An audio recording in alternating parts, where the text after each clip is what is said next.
wrong to bring us to this state of societal vulnerability and on the verge of something like collapse, but just definitely cracks in the edifice of the shiny, glossy foundation that seems like there's an opportunity for more people to recognize that it actually wasn't very stable or effective at having people be healthy, happy, and well, people and the rest of the biosphere as well that we're connected to.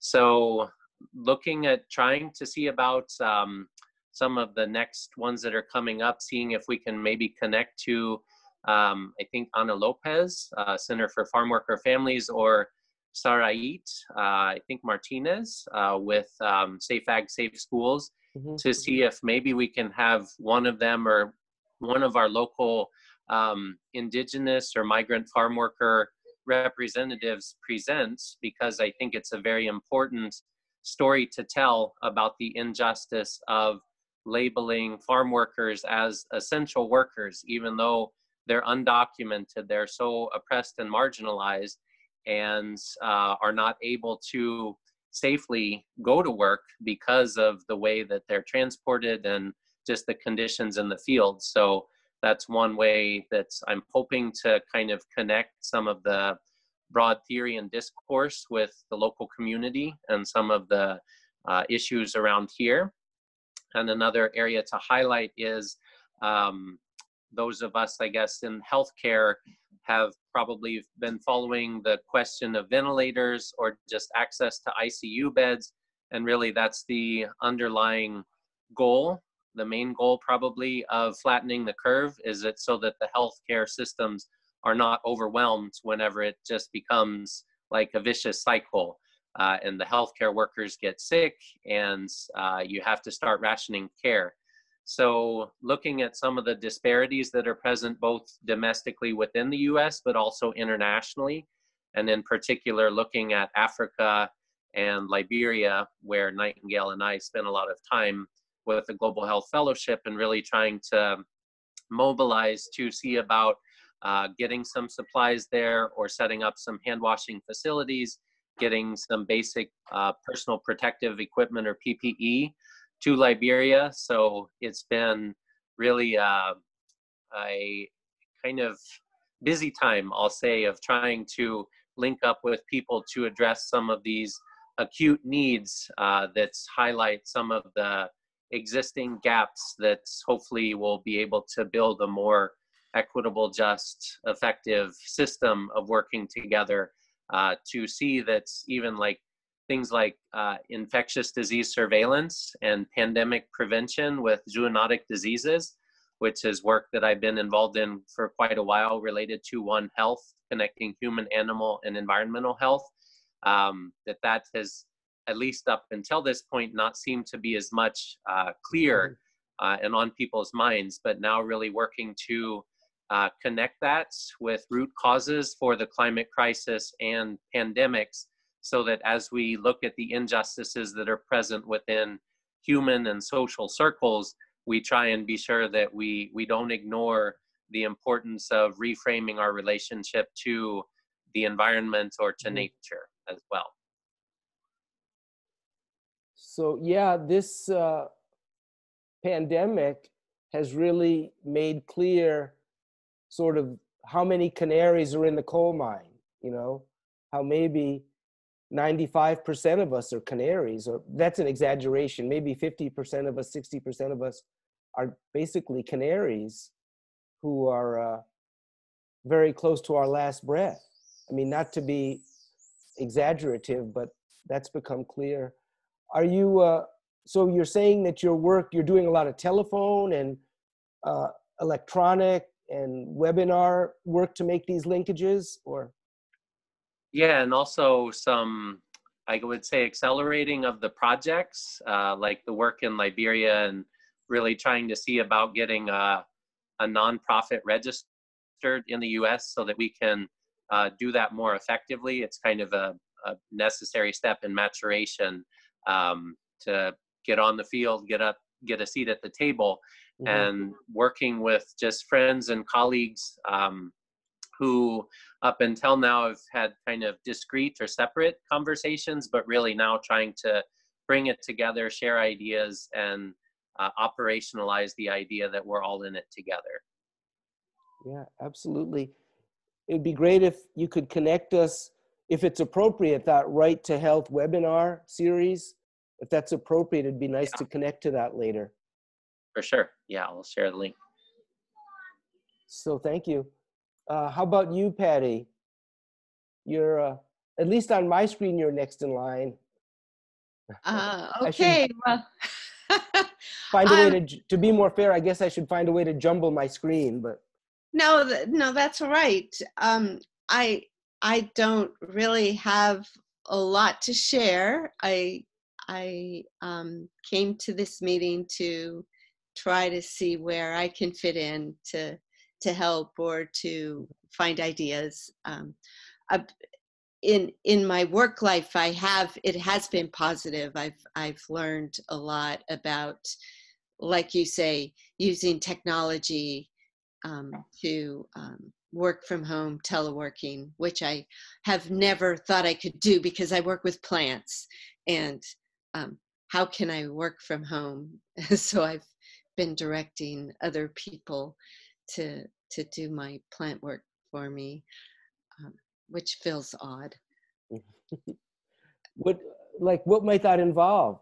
Having another person do your plant work for you. There's something nice about that. I envision like you're like far away and you have hands that can do things for you, and boy. Well, there's students at work. I got sick with a cold, which, you know, it was only a cold, but I had to stay home for 2 weeks. And what do the students do with the plants? Water the plants, pollinate, do work in the greenhouse. So I've just been learning how to direct from afar. No, that's great. Let's see if it doesn't look like. Hey, Blair, are you able to connect with us yet? Nope, maybe not. Judy, are you still with us, Judy? Yes, I'm still with you. I can report out on the second part of the question. Go ahead. So, because we're in the hospital, as was mentioned earlier, there's a lot of activity going on around the COVID patients. So our hospital first set up a tent outside of the hospital where they screen patients or, you know, people who are suspected of COVID. So initially the screening had to do with if you had visited outside of the U.S. somewhere, you know, China, Iran, or Italy. And then also if you had the symptoms of COVID, cough, you know, difficulty breathing. And what's that third system? Difficulty breathing, cough, and fever or whatever.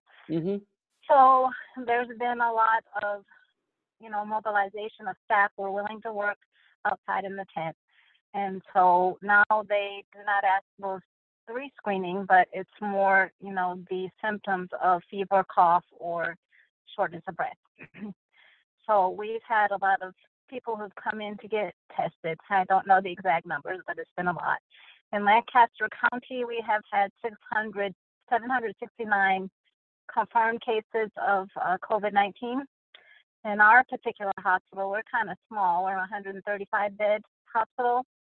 As I said, as chaplains, we're not visiting, we're making calls, but I have had calls with patients who were COVID, and their family has had Zoom kind of meetings with them.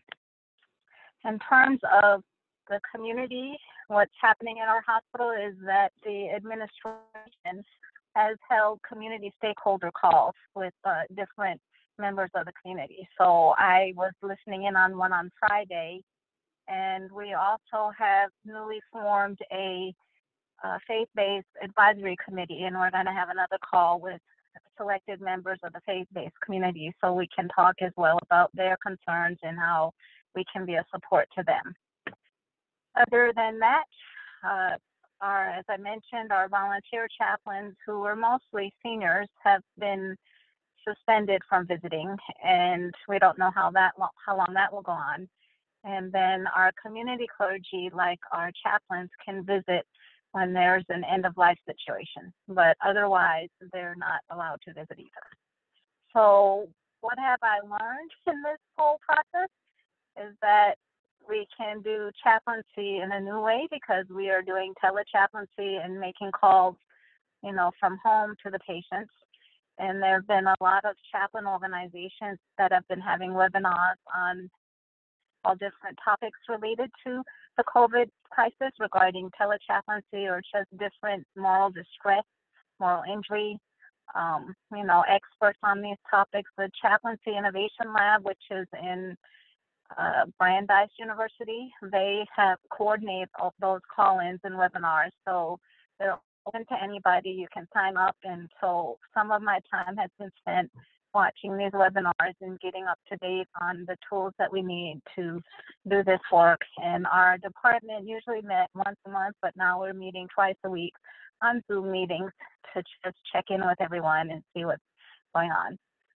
An interesting challenge is on our behavioral health unit, because up until now we had a spirituality group on the behavioral unit, but they've kind of closed down in-person visiting up there. So we were working together with their staff to try to do a Zoom spirituality group. We're still working on that, but that's here at my hospital in Phil Haven, which is the major Phil Haven supplier of behavioral health services. There are not any visits going on from outside like most hospitals, so that's kind of difficult for that population, because they need to be connected with their family and relatives. Now, likewise, in Phil Haven, the social workers and therapists probably can do video visits with them, but that's not a technology right now that chaplains have access to. So mostly the social workers, the behavioral health therapists, and things like that, they can do those kind of visits. So I guess in a nutshell, that would be what's happening in the hospital center. Regarding someone's point about the ICU and turning them into COVID units and respirators, in our hospital, they turned the orthopedic floor, which is medical surgical 5, into like a COVID unit. And they were trying to make the ICU a COVID unit, and but they kind of had made the ICU that way, and then they couldn't keep it that way because they had too many ICU patients that they needed to see. So they went back to not making it just COVID. So I kind of speak between varied worlds, between the world of being a chaplain, the world of being community clergy, and the world of being a healthcare worker. So I bring all of those perspectives, as well as an administrator of spiritual care. So that would be it. Judy, would you say that the hospital population is down other than the COVID patients? Yes, I would, because our census can hold up to 135, but our census has been running like in the 50s and 60s. That's in my hospital. York Hospital usually has a census of around 600 or plus, and they've been running about 345. So yes, our regular census is pretty down. You're right. And I was just wondering, like, when one of those other than COVID patients pass away, how is that? Are they involving chaplaincy at this point, or are the nurses doing it? Yes, we're still involved. When they made the visitation restrictions, they said that we can still visit at end of life, but usually community clergy come in and see patients if they're sick, just like if you're in the hospital and you want your pastor to come see you, they were doing that. But because of the social distancing and not wanting to spread the virus, they only restricted the visits to end of life. So for example, if a patient wants an anointing by the priest, we can call the priest in the parish, and the priest can come in and he can do the anointing for a regular patient. Yes. He has to wear a mask. And, he has to get screened just like everyone else who's coming in. So yes, we do allow the priest, the community clergy to come in at end of life. The nurses wouldn't do it. No, No? they they wouldn't do it. On occasion, up on FMU, say if somebody wants a baby blessing, nurses can do that.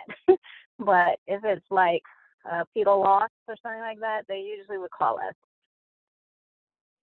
And how is the family being managed in that environment or in that setting of a patient dying? Are they able to At, allow the families to be a visible and on-hand role? at first, they were not saying that they could be available. Like they would say, like say it was somebody's coming into the ED for an emergency. They said the visitor could drop the person off an emergency, but they couldn't come in. They could wait in the waiting room out in the parking lot somewhere off the ground.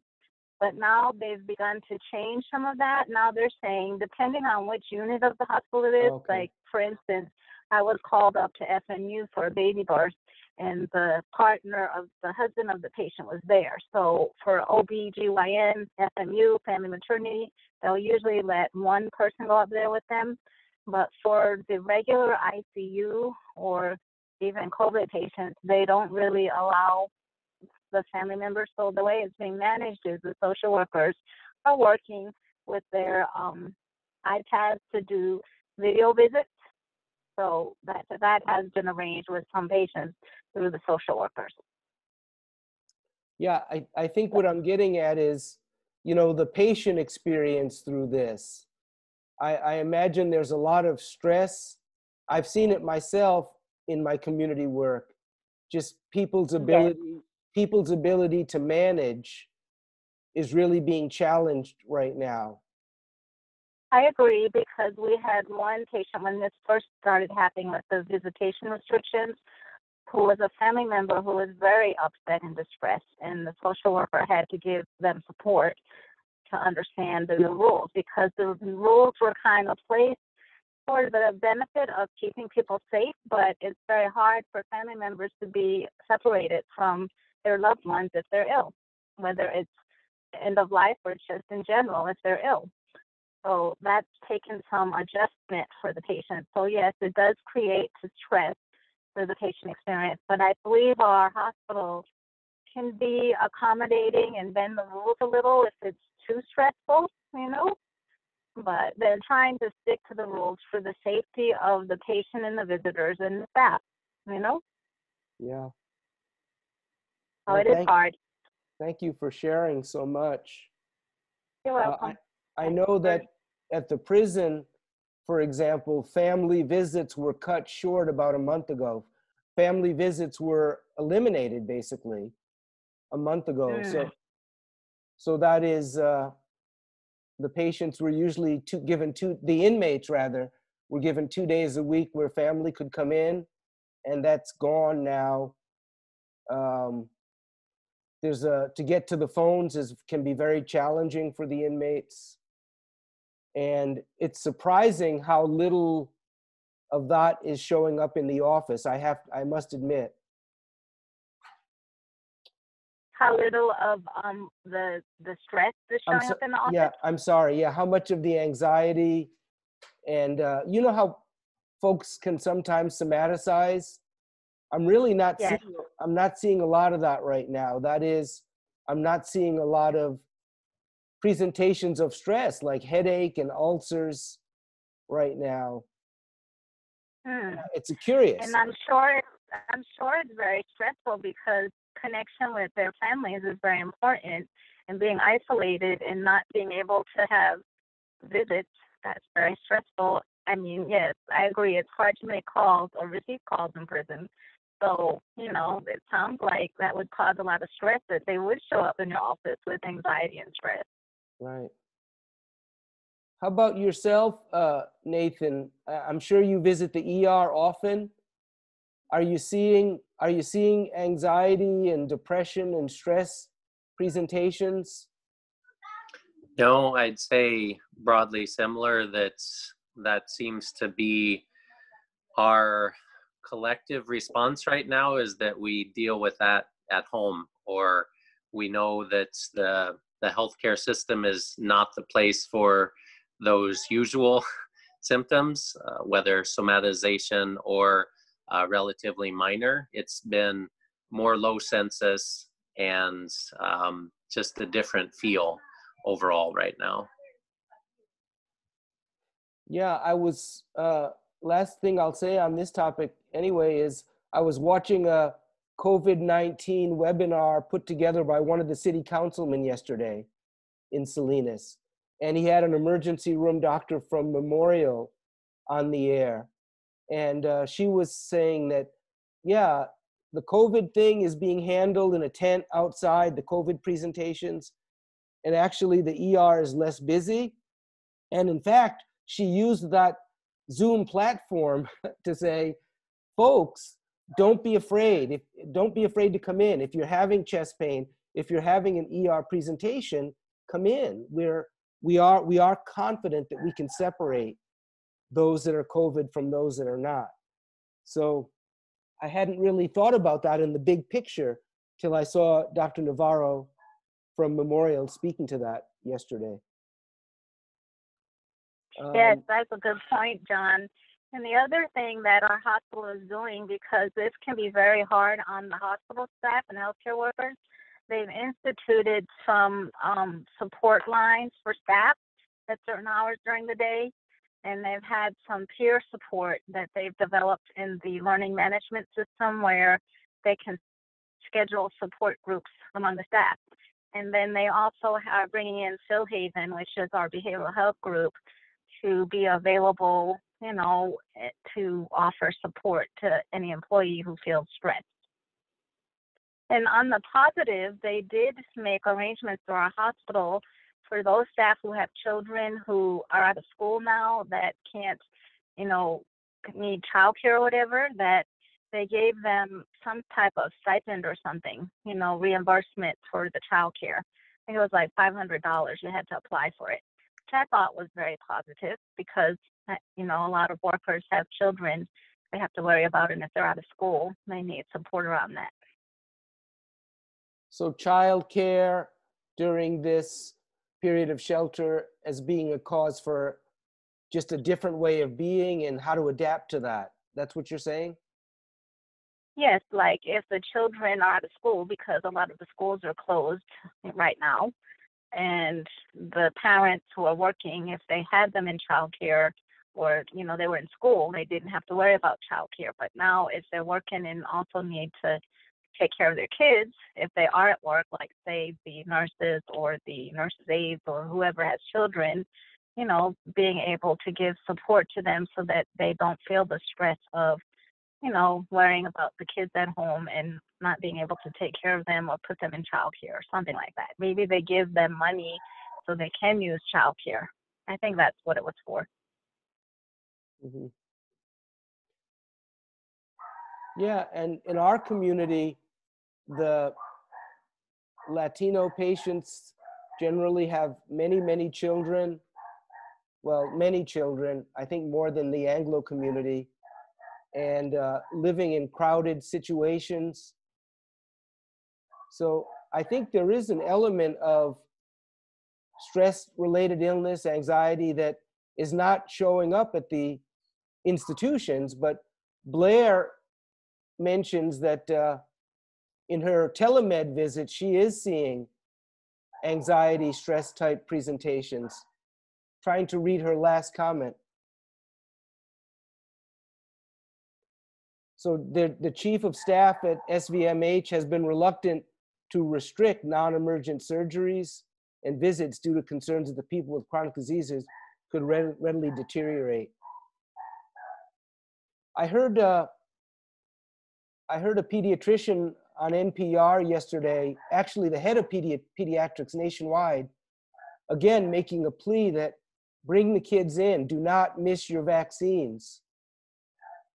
You have concerns about that, Nathaniel or Nathan, the people not bringing their kids in for their 2, 4, 6 month, the bedrock of prevention, really. Right. Yeah, I think that's at least my take on the pulse in the United States is that we're very unsettled, we're very confused, we're hearing lots of different messages because it's been so politicized. So people just don't really know what to do, but they are not doing what was done before. And I think when it comes to healthcare, I guess the analogy would be if you start having a scratchy throat or a little bit of a runny nose, you're like, well, is this me going downhill? I'm not sure what to do. I think there's a similar baseline level of uncertainty about just how we go about doing what the status quo was like in our previous routines. So yeah, as a parent or on the other side, thinking about what a lot of child health and child development looks like at this point, because it does need to be so heavily focused on prevention and interaction, kind of the socialization. There's just not much clarity about what the new world is going to look like, or even how we can try and balance this new reality. And I guess that for me, it brings up the question of the digital divide. Right. So much of those of us who have the privilege of having access to technology and Zoom to be able to mobilize or communicate, connect and heal is not there for a huge proportion of the population. And so that's very concerning, because from a public health perspective, we do know that people are having more anxiety, more stress, more confusion.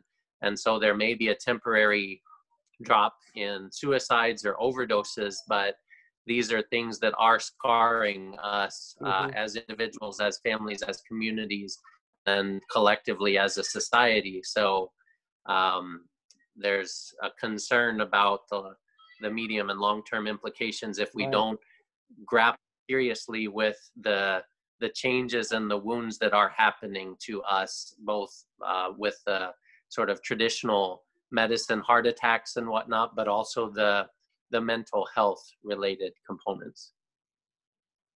Yeah. The crucial and often foundational mental health components.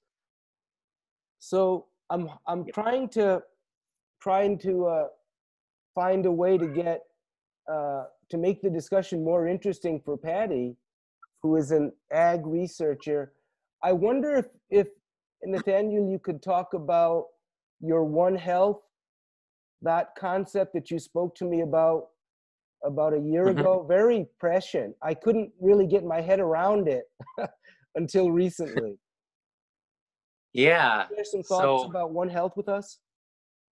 Yeah, so there is a technical component to it about things like infectious disease surveillance or antimicrobial resistance, things that affect humans and animals and are related to our relationship to the natural world. So predisposing ourselves to emergence or acceleration of pandemics because of cutting down forests and causing different wildlife populations to go extinct. Or I presume that's at least a lot of us have heard about the wet market situation in China, where you have the trafficking of a lot of different species from all around the world. And so just like in prisons or nursing homes or homeless shelters, it's a similar situation with animals because viruses and bacteria affect human and non-human animals. And so it's predisposing us as human beings to more pandemics and zoonotic diseases that jump the species boundary. So it does have that technical component, but I think it also has a common sense component that instinctively we understand that our health as human beings is not possible in isolation. So we understand the need to have family and friends to support us. And then a lot of us also have pets, animals that we really love and can learn a lot from. And so that's really the spiritual or traditional roots of this notion of One Health, that you can have a modern scientific framing to it, but with indigenous communities and all of us, if we look far back in our ancestry, this is the way that we lived, is if not necessarily a romanticized version of in harmony with nature, but at least it was arguably a lot closer to that because we weren't sold the lie that we're separate from the rest of the world and that we can do things like extraction or endless economic growth and think that we're somehow going to not suffer the consequences with polluted air, artificial food, dirty water, etc. So I think that's what I like to emphasize about One Health is that it's really the reality, even though a lot of us don't recognize it. And it's important that it's a conversation rather than something like there's an expert who's telling us an answer about how we need to live sustainably. It's about starting with where we're at, learning from each other with a maximally diverse perspective globally and then within our diverse populations in the communities.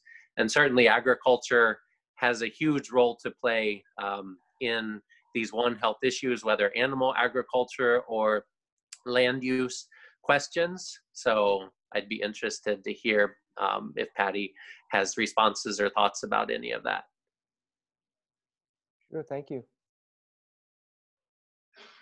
I don't know. I'll have to think about it. I'm sorry. This is a hard platform for me to jump into. Well, I read an article, Patty, about 3 months ago. I think I was back east, and it was actually a front page story on the Boston Globe about the E. coli in romaine lettuce outbreak and how people aren't talking about it. People who should be, including Monterey County, including California, as far back as DC, and the laws about trying to prevent this. The institutions that should be stepping up to prevent E. coli infection from people consuming lettuce, they're kind of giving it a free ride.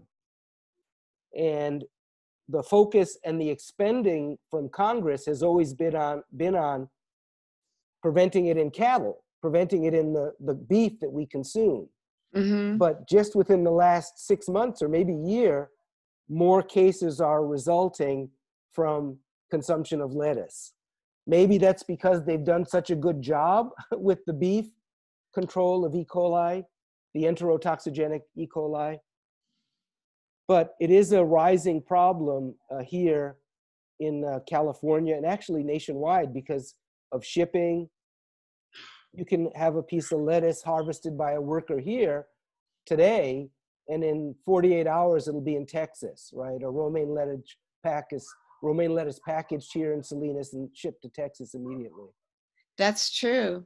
And what do they think that the problem is? Why do they think that is? Well, from my reading of the article, it was on several levels. It seemed like the agency, I guess it's the USDA, would be the agency that would be monitoring this, that to date, their focus has been on beef. And it seems to be a much bigger, much more obvious problem, maybe because of some of the press in the past. That's one factor. Another factor is that apparently it's harder to connect the E. coli, the toxicogenic E. coli disease, to the consumption of the lettuce. That it doesn't happen immediately. The E. coli related illness doesn't happen like food poisoning, like dysentery. It doesn't happen within 12 to 24 hours. It happens 5, 6, 7 days later. And so then all these compounding issues come in. Well, could it have been just a case of acute gastroenteritis with dehydration? Could it have been some other virus? But the scientific and diagnostic link isn't as strong as some other concerns. So that's slowed some of the public interest in this. And in fact, the story, and I don't want to dwell down into it too much, but it was a very interesting story. The child was traveling from Canada, which has a different set of rules relating to agriculture. They were traveling down to Disneyland. They stopped in San Luis Obispo County, had a salad at Burger King, and then went to Disneyland. And then some 5 or 6 days later, the child started getting sick in Los Angeles. So the epidemiologic part is kind of hard to narrow down. Finally, the diagnosis was made when they were on their way home again in like Seattle, Washington. And all the experts involved in the case were pretty sure that it was enterotoxigenic E. coli. I'm not even sure how the diagnosis is made. It seems like you have to be pretty lucky to make the diagnosis. But it made me think back once again to Nathan's discussion about One Health, and the fact that there are more E. coli illness from lettuce is really surprising. It was so surprising to me when I read that article, especially living in Monterey County here. There's just a small number of families that produce large volumes of lettuce. And the article, getting back to the bigger picture about this, the article wouldn't even name any of those farmers. Oh. They were able to determine where this young man's lettuce had come from, but the reporter wasn't given the either journalistic sense or bravery to name the farmer, or her higher ups told her not to say who it was. She described it as the largest family-owned lettuce farmers in Monterey County. Oh. So, go ahead. Where was the article? It was on the front page of the Globe, Sunday Globe in Boston. I would say I was last on the East Coast in January. So it was maybe right around Martin Luther King Day. It was wonderful reporting. Huh. Thanks. Yeah, it's complicated. Mm-hmm. It's a huge industry, isn't it? Yes, it is. $9 billion, I think, in Monterey County alone is generated by agriculture. Right. Yes. So back to Nathan, besides matters like this, it's not really a zoonotic disease, but maybe there is that component to it. Is there a climate change component to One Health? And what would that, how could we understand that?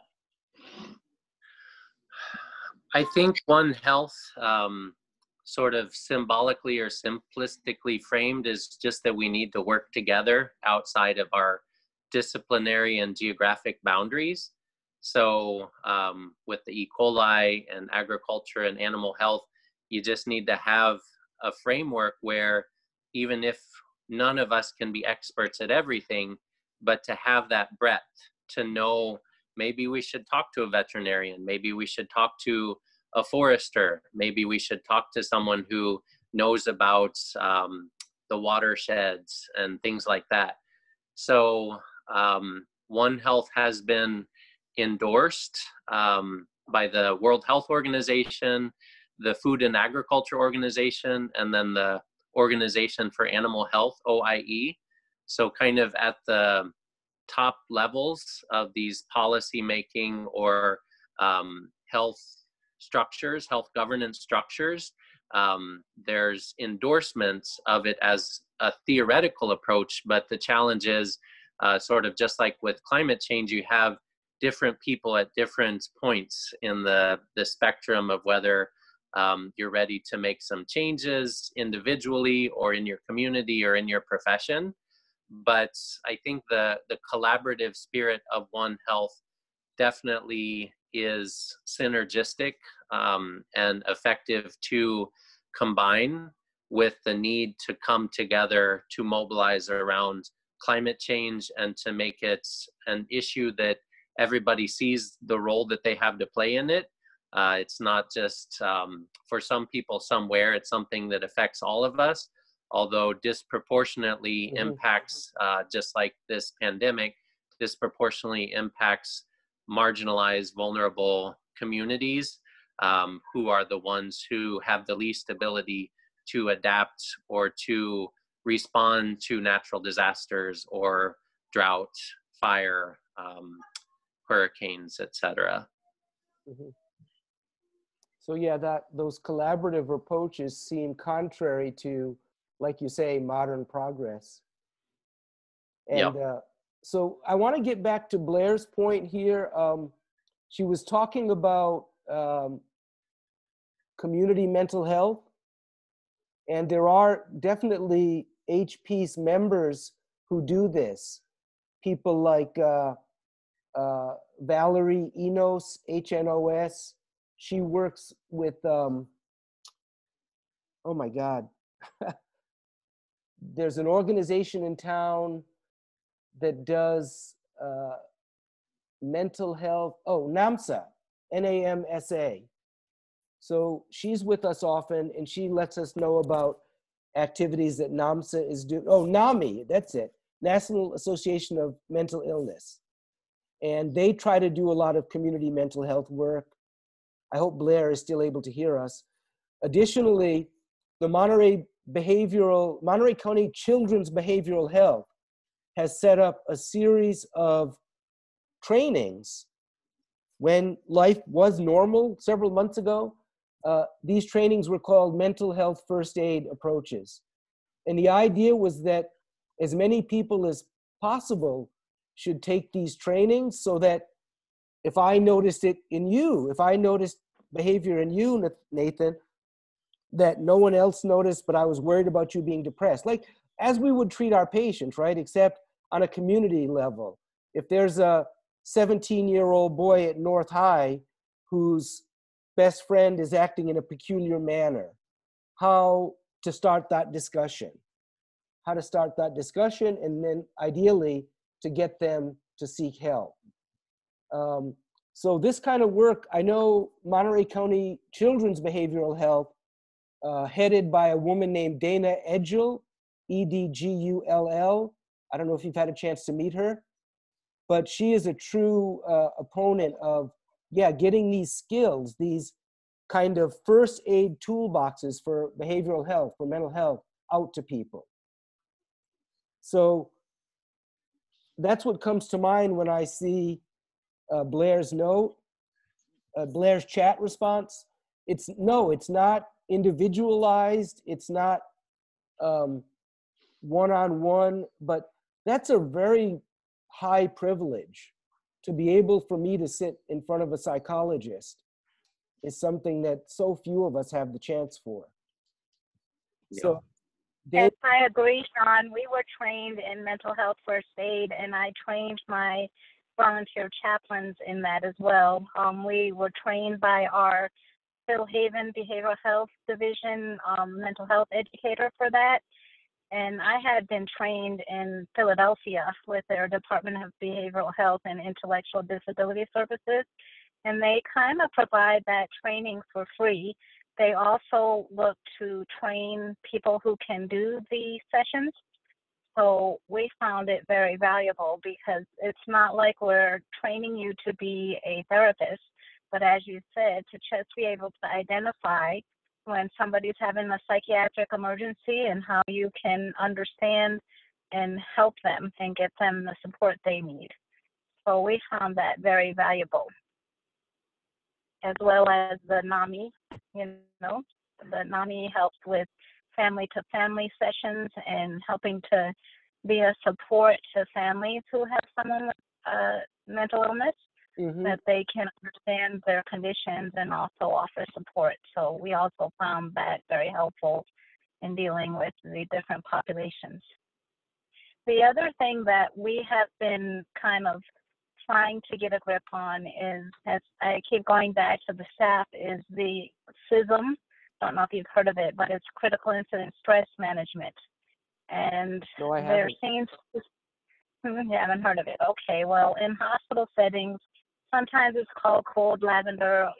People call it different things, but the essence of it is if there is some type of crisis that people need support around, the leader of the department can call for assisting debriefing.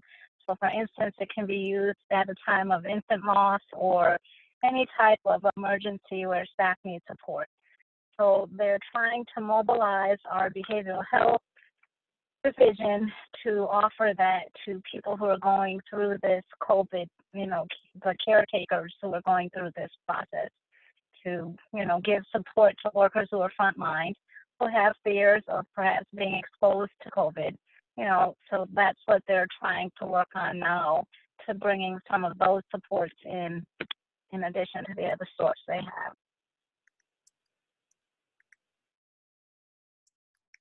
And all of our managers in spiritual care were trained in this.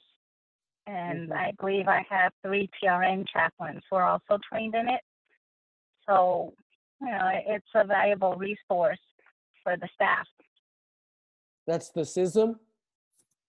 Yeah, critical incident stress management. And actually, there was a webinar with the Chaplaincy Innovation Lab, which was for the first line responders like emergency medical technicians, the ambulance people, the police, the frontline people who also deal with these crises, that they also may need support. So the person who led that was from the University of Maryland, and he gave a very good day-long session on, CISM and how it's used for all these different populations. Because, there are also workers in the community, the frontline responders who respond, who need support, because they're the ones who first come into contact with these populations. So how do we support them as well?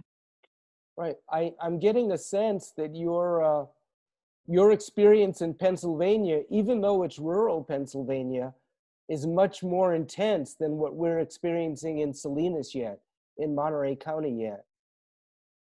Yeah, that could be because we're not far from New York. And New Jersey and New York had very high levels of COVID cases. So I think it's kind of working its way down towards us. So they're trying to be prepared for, this kind of rise in cases. And so they're trying to help us to be prepared. Yes. So if it's not too personal a question, how are you taking care of yourself? Because you're not far from, as you just mentioned, you're not far from some hot spots. And right. Philadelphia is a hot spot, and Lancaster County is. So we all have masks. So if I go out, I wear my mask wherever I go, the surgical mask. And I am pretty much staying at home. I only go out if I'm called in for an emergency. And I guess I'm spending a lot of time on the phone talking to family and friends, as you said. So, those are the kind of things that I do in meditation and just quiet, reflective time, and like I said, connecting with some of these webinars that are like you're doing today on Zoom to be able to talk about some of these issues, Yeah. What are you doing, John? So thank you. It's probably not healthy. Like I had to go in yesterday on, it wasn't an emergency call, but I did have to go in and see a patient, and I had to gown up and gloves and gown, and I didn't have to put a face mask on. But like I say, it's probably not healthy, but I kind of go in to work each day with a sense of an untrue sense that I'm immune. I just kind of put it over there, and I have all these rational thoughts about this is my job, this is what I chose to do. I can be very helpful. My skill set can be very helpful, and no, this isn't going to happen to me. I'm going to follow all of my disciplines. So on the one level, I'm rationalizing. That's a safety thing, I guess. It's a safety coping defense. I do meditate a good 60% of the mornings, and I include my colleagues in the meditation. I include the correctional officers. I include the inmates. I generally know my schedule when I go in, so I try to, I try to put an extra affirmation on those challenging encounters that I can foresee. Interestingly, last thing I'll say about that is, interestingly, our work team has gotten closer the last couple of weeks. Like, it's totally off the game plan, but we've had an inordinate number of potluck lunches. And it's totally nonsensical that we're doing this. It doesn't make any sense at all that we're sitting, 2 feet from each other eating. But we're doing it, and it'll be our team. There's about 5 or 6 of us in the team. And then it's funny because then after that, we'll leave the cafeteria room and then we'll put our masks on. So it's kind of illogical, but by the same sense, I think we all sense that we need it. Even the correctional officers will come in. Each clinic is staffed a certain number of correctional officers, and they'll come in and join us and sit down with us. So I can't explain that other than I think we're calming ourselves. Yeah, it's like an informal support group, and that's really positive that you have that bond going on and that people can come and be together and share, Yeah. And meanwhile, sounds like you have a lot of good ways of maintaining yourself during this time. Trying. Mm-hmm. We'll see if it works. It sounds like it's working. Yeah.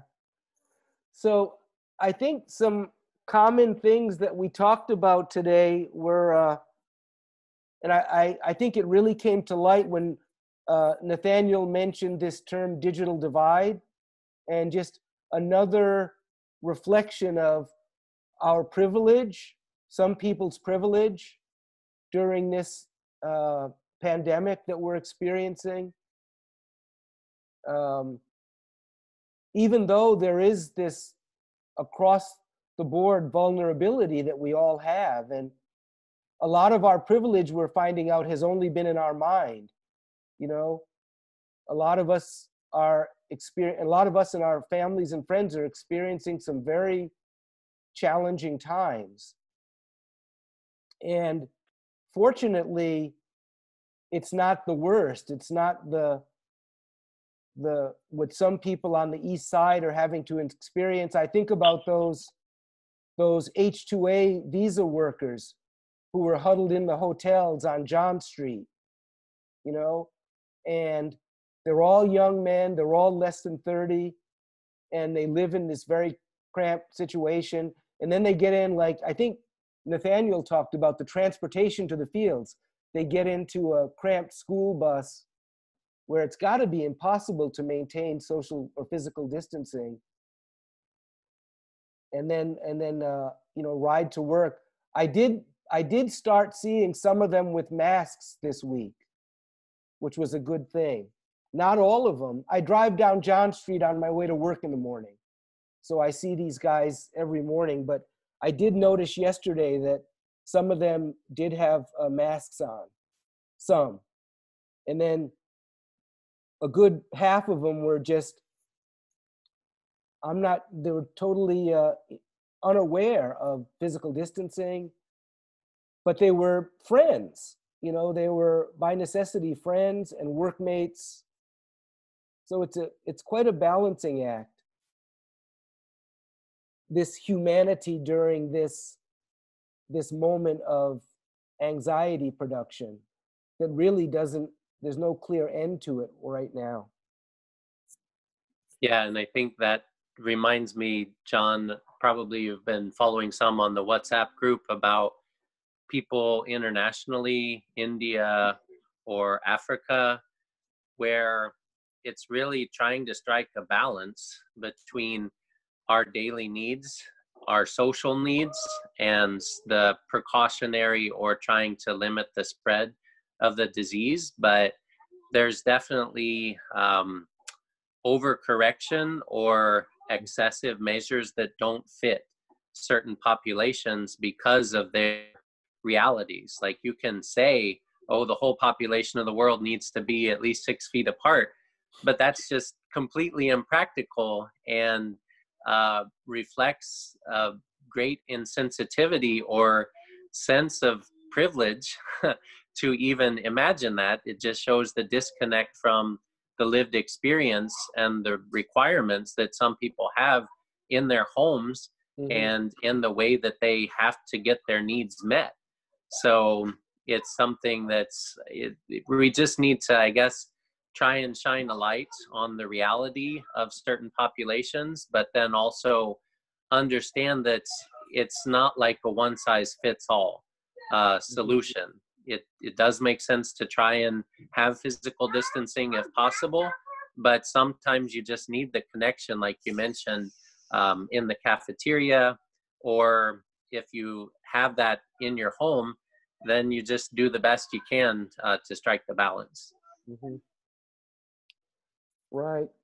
So much of I've been impressed in my career how professionalism and leadership is so much to be able to balance these sort of disparate or conflicting,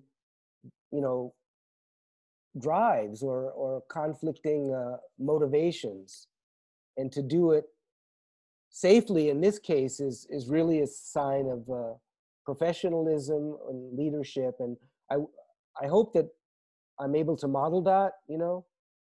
The additional point that I was going to make quickly about our afternoon lunches is that's our morning report is completely different. Our morning, about a month ago, one of us started wearing a mask to morning report. There's about, again, 6 or 7 or 8 of us at morning report, small room.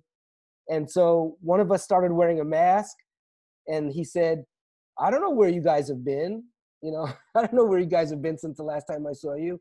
I got to put this mask on. And so now morning report has turned into an electronic event. We all call in from our clinic. So we're able to practice physical distancing for our morning report, but then we would go over to clinic and it's a completely different mindset, completely different relationship.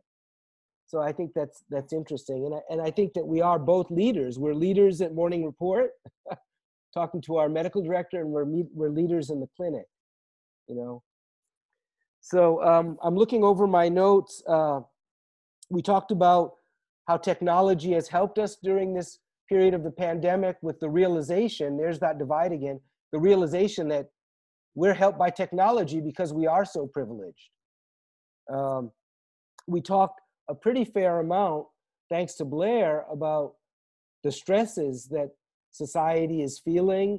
We might not see it at the institution so much because we're so focused on our work, and our institutions are doing a good job at physical distancing in general, separating the COVID unit over there. Maybe we're not getting the word out enough about the good job the institutions are doing, and that we still have to get care if we need it, But the other side to that, as Blair has brought up, is that in the clinics, especially if you have good relationship with your patients, it sounds like that anxiety and stress and mood disorder is there. It's just the platform for it seems to be hard to find right now. And good providers or sensitive providers like Blair can get their patients to express it. And then, we can interact as human beings with each other to alleviate that. And part of our role is still educating, including psychosocial education. As we're winding up, any other big themes? I mean, this is not a solution. This practice session is not a solution. seeking session. It's more about an awareness about the need to be interdisciplinary in our solutions. So any other big themes that the group of us should be aware of and carry forward that I missed? I think that was a good summary, Brother John. Thank you, Judy. Welcome. So I was in and out. This is Nightingale, and I have had a few discussions where people are saying, "Hey, look, this is all kind of it's kind of a joke, because look at how many people have actually been killed by COVID." Mm-hmm. And then you compare it to other illnesses, and like even the flu. So just to mention that there still are people who are questioning what Mm-hmm. COVID really is, like if it's not mostly a political thing that's happening. And just curious to know if others have had these types of conversations.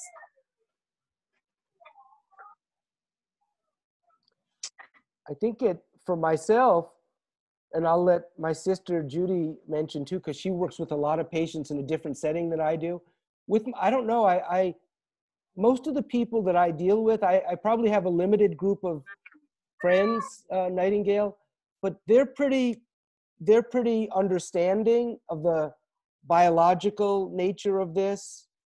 I must mention that some of the people that I work with in the community, they tend to look more at a spiritual explanation and a spiritual solution for this. Some of my Latino patients, some of my Latino community members. So whereas I may talk to my Anglo kind of technical centered folks, and that doesn't enter in, that spiritual dimension. But yet, when I meet with my group, Viviendas para Todos, which is a community-based affordable housing group, and especially the clients that we work with, there's often that specter in the background of what God wants. My spirituality will help me through this. But the folks I deal with still understand and follow, even on the community level, they still understand the importance of trying to physically distance and trying to follow the public health recommendations. But like I say, amongst us, technical people, for lack of a better word, I don't hear that much.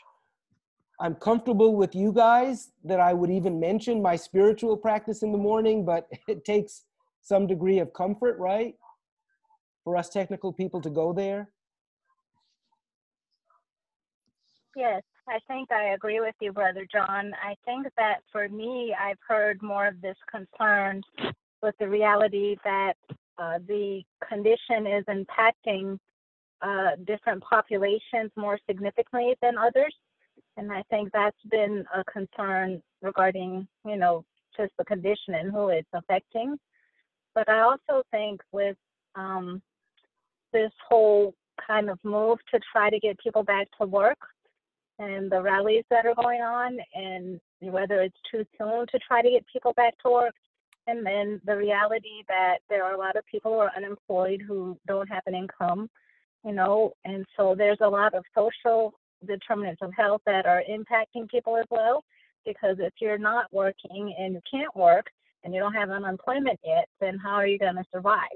Right. I don't know if it's political, but some people feel as if we're rushing to go back to work. And I can really admire Governor Cuomo in New York for how he stood up for what he needed in terms of the respirators and the PPE and other stuff, because maybe our higher leadership is saying it's time to go back to work, but the local governors may feel like we're forming these coalitions of regions to determine whether or not it's time to go back to work. Like in Pennsylvania, Governor Wolf is saying, he wants to know and have secure evidence that this, that there is a flattening of the curve and we're not prematurely sending people back to work. Mm-hmm. So there's a lot of issues connected with all of that. I think it's interesting. Thank you, Judy. I think it's interesting, Nightingale, that we had very little, in our discussion over the last hour, we've had very little discussion about the economics of what's happening. And I'm just going to throw that out there. It's interesting, and just like my sister Judy just alluded to, that's a pressure. That is definitely a pressure, and maybe more verbalization will start to happen about the other than health and public health aspects of this pandemic. I mean, because that unemployment figure is huge. I think it's the highest unemployment rate ever in America. Does that sound about right? Yeah, that sounds about right. And yeah, I think that's what that's right. And I think it's interesting that until your comment in the last 10 minutes here, that we finally, I mean, we certainly talked about the consequences of not having finances and not having a paycheck and what that does to people. But it just makes me reflect that there's a component of HPs, health providers for equity, allyship, and community empowerment. There's a financial or economic component that's absent, especially when you're coming to the solution piece, right? That we can Yes, talk, right. we can maybe talk about the downsides of the digital divide and disparities of health, but being able to talk with the people can access funding and legislation around funding and banking in the local communities. Some of those solutions are going to be very, very hard, aren't they? Without talking to those people. How do you bring those people into these health and public health discussions in an unbiased way? Yes, that's right, John. And I think that when we talked about the children and the parents who, have children at home now and they're not at school, that these lunches that have been provided, I don't know if they do that in California, but here there's been a lot of churches and community-based agencies that are providing free lunch for families, which has really helped with those children who are at home who used to get lunch at school, but now they're not in school, so they may not have food to eat.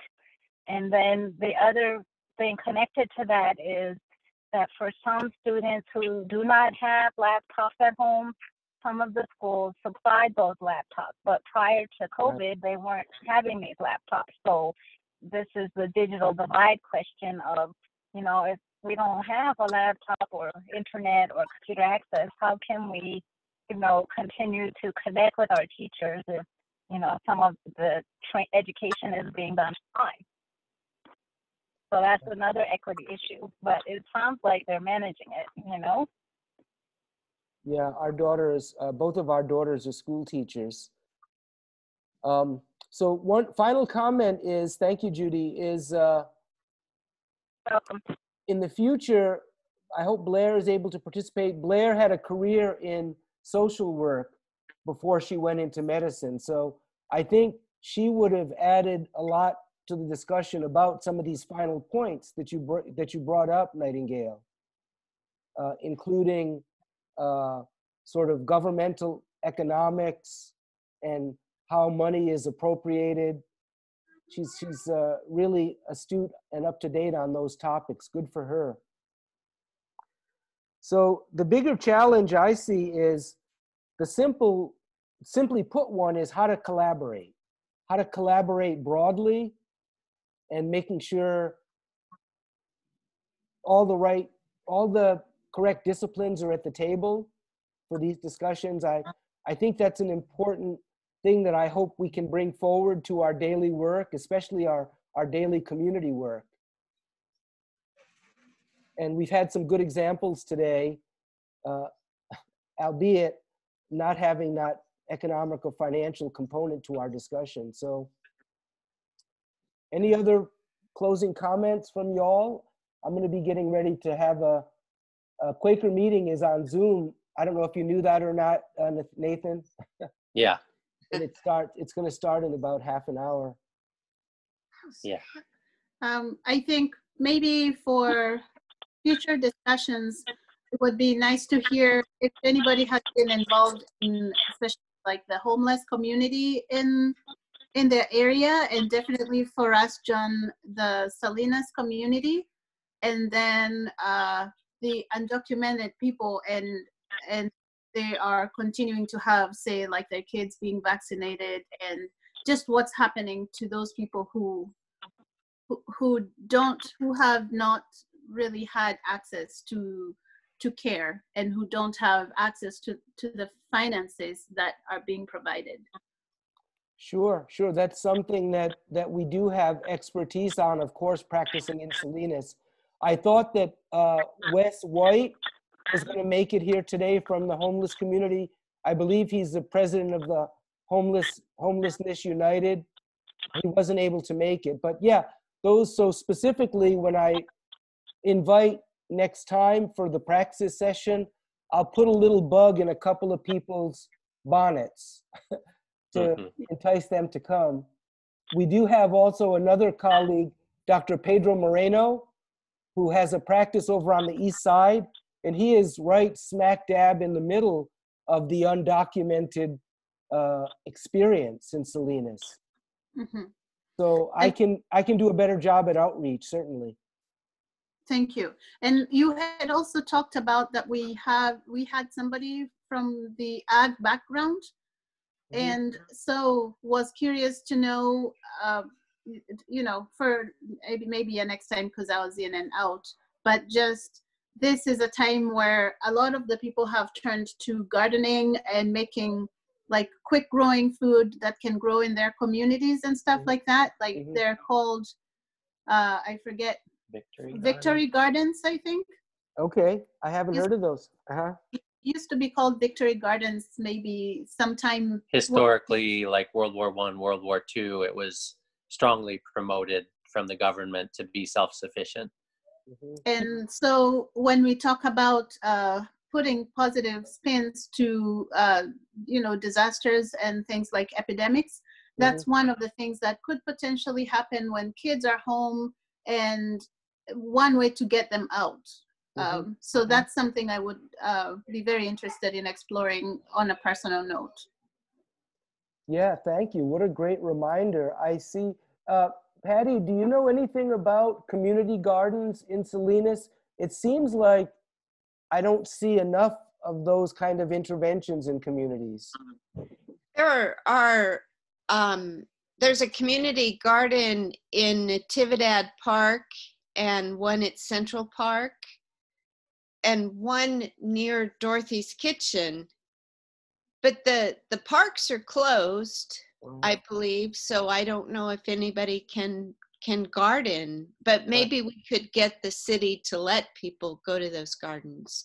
They're very small. Yeah. They're very small. And talk about competing interests. The community garden on Soledad Street in front of Dorothy's Kitchen, that's gone now. Oh, it is? But that's where the new housing development is. That's where it's called Moongate Plaza. Oh. Which is the multi-service community housing for the homeless. So unfortunately, the community garden's gone, but another gem has replaced it, Yes. Well, yeah. Okay.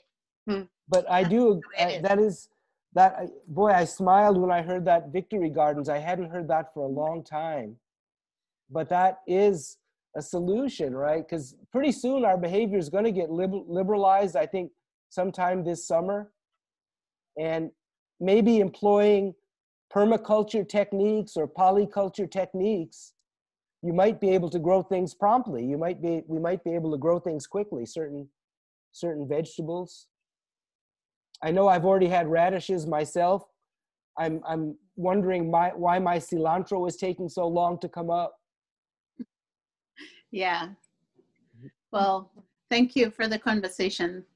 Yes. Many people keep small pots of herbs or something, small gardens, even in their small spaces. But Yeah. Last point, last statement or comment is, have you all seen that film called The Power of Community? no. No. So try to Google it and take a look at that the next few days. It's a video that describes, it's a movie that describes what happened in Cuba after peak oil, and how everybody, one of the main interventions was community gardening. And Patty, you reminded me of it because, yeah, people were really creative about growing vegetables. In every spare pot, they would put shelving on fences and put the pots on the fence, and just to try to capture every bit of sunlight on your little plot of land to grow in, because I guess after peak oil, the trucks were gone. Trucks could no longer transport for agriculture in Cuba. So it's a movie about 15 years old now, but it really succinctly, better than I can describe this notion of the benefits of community gardening after the devastation. Okay, well, otherwise, folks, thank you so much for this chance to meet in this unique way and to give us new seeds of thought going forward. And Thank you. we'll continue to try to be in touch. Yeah. Thank you, John. Okay. Thank Great you. to meet you guys. Okay. Thanks. Bye. Keep up the wonderful work. Yes. You too. Okay. Bye. Bye. Bye. Bye, everybody. Bye-bye. Bless you.